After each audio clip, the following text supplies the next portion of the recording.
gaur hementxe gaude, Araba Euskarazeko jaialdia egiten, aurten da Bastida ikastogaria funtzio euskaraza, eta, gaurko unean Amurrioz gain,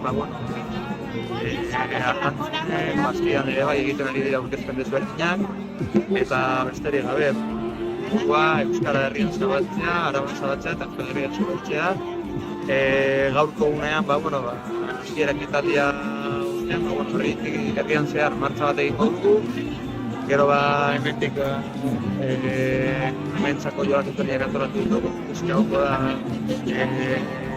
hori, animatzen duzkatu bat, eta besterik gabe, jendea animatzea, gerturatzen Araba Euskarazera, garizki izango dela, nahiz eta Baskidaria onkitu, eta bestalde, torren urtean, Amurrion izango dela Araba Euskaraz, eta modu batetan ere pilak kargatzeko kimena dela hau, eta guztia animatzen.